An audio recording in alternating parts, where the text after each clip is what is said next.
think one of the great opportunities, but also big challenges we've had with the rollout of the People Living with HIV Stigma Index in the UK is that it is one of the first countries around the world to complete or to undertake a full implementation. So in some ways we had to be very innovative and pioneer and pave new ways for doing things, whether that was the protocol for data entry or how we structure the recruitment process to reach out across the different organisations throughout the UK, to how we run the training with the interviewers and the researchers.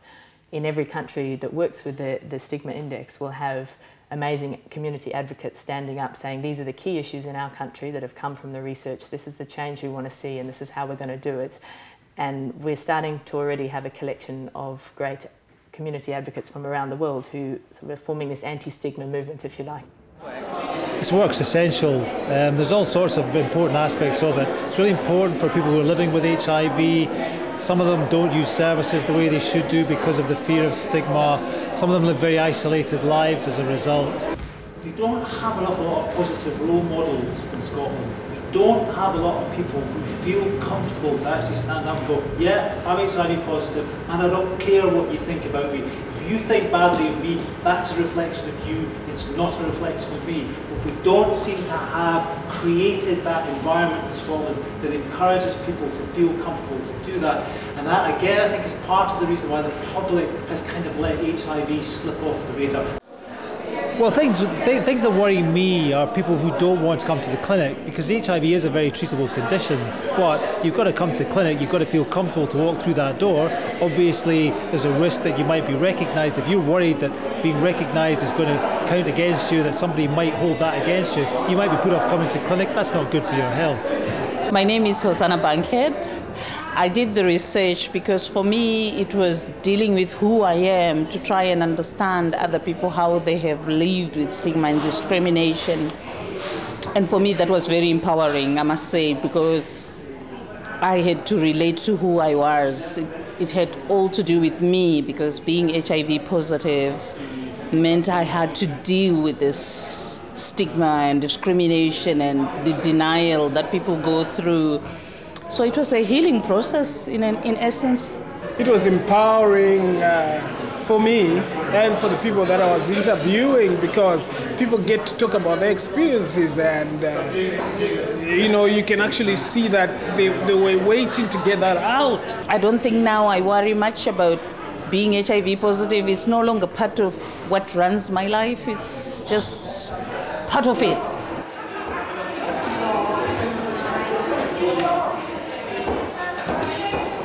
I think for me one of the most exciting things of where we're at is this engagement between the government and civil society and different individuals living with HIV all coming together, but all getting passionate around making a difference and doing something to translate this research into action.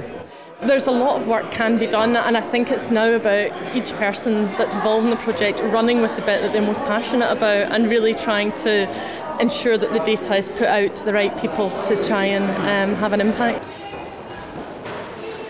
This idea came to me in the shower many years ago, and just to see the labour of love and intensity that people have brought to it, I think it's a proof that the process is indeed part of the product.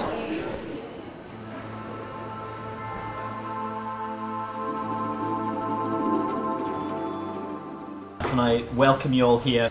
I'm the convener of the cross-party group on sexual health. I'm an MSP for Glasgow. We're joined by several other MSPs, also by a bumper turnout of external members from the cross-party group. You're all extremely welcome. Thanks very much. Over to you. It's fantastic to see a new commitment to reducing stigma and discrimination in Scotland, because I think one of the things we're going to talk about is that it is still really a big challenge across the UK. We're also joined by Shona Robertson, Minister for Public Health and Sport. It's great to see such a well-attended meeting, and hopefully I'll be able to share some of the Scottish Government's thinking with you in the short time I'm here. So we've got a new focus on HIV in Scotland, and really our future plans and actions are laying out how we're going to reduce infection rates, and importantly though also ensure appropriate treatments and care for those who are already living with the virus, and that's a very important aspect of our plan. Throughout the development of the plan, the stigma and discrimination faced by people infected and affected by HIV was of utmost concern.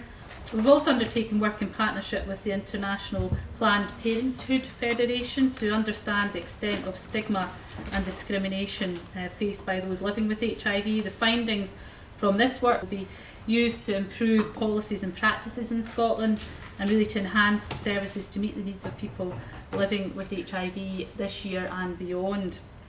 My name is Laura Sharp. I'm an independent researcher and I've come on board with IPPF just to try and pull some of the data and sort of work on the process from a sort of research expertise perspective. Within Scotland, the total number of participants overall was 867, and we managed to get 163 participants in Scotland, which was 19% of the overall sample. What we found that was within the last 12 months, 29 of the participants in Scotland stated that their rights had been abused, and over and above that, a further 26% felt that they may have been abused. Lucy mentioned it's called the People Living with HIV Stigma Index. So there were 7 key questions that we pulled out that relate to stigma, and these were as follows. So in the last 12 months, how often have you been aware of being gossiped about, been excluded from family activities, been excluded from religious activities or places of worship, been excluded from social gatherings, been verbally assaulted, harassed or threatened, been physically harassed or threatened, or been physically assaulted. We need to unpack the likes of the physical assault you highlighted earlier. 77% for the overall UK were related to the physical assaults that people reported were related to their HIV status. We'll unpack that as well for Scotland. My vision for the future as a mother of a 20-year-old son would be for the stigma to be lifted, so that I can be more open and honest with people to help a lot more people than what I'm actually doing at the moment. And the only reason I'm not doing a lot more is because of the stigma that's attached. I'd probably be, I don't know, tabbed and feathered and flung out my area or something. What can I say? I would like to see that stigma and discrimination going away, and I can deal with better things in my life than to be in a little box. Thank you very much.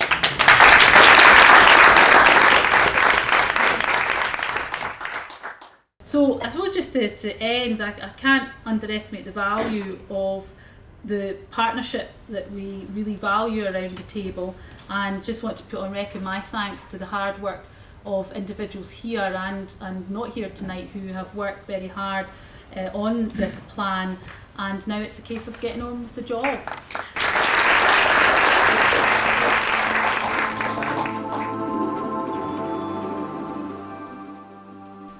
Something that surprised me in the most wonderful way is how much this tool, which is essentially the Stigma Index, is a tool that people can work with it as they like. But what's amazing is what this tool starts to mean for people, and that's quite remarkable to see how something really quite limited and focused, that is a questionnaire and is a really specific tool, but how that can capture the dreams and hopes of many different people.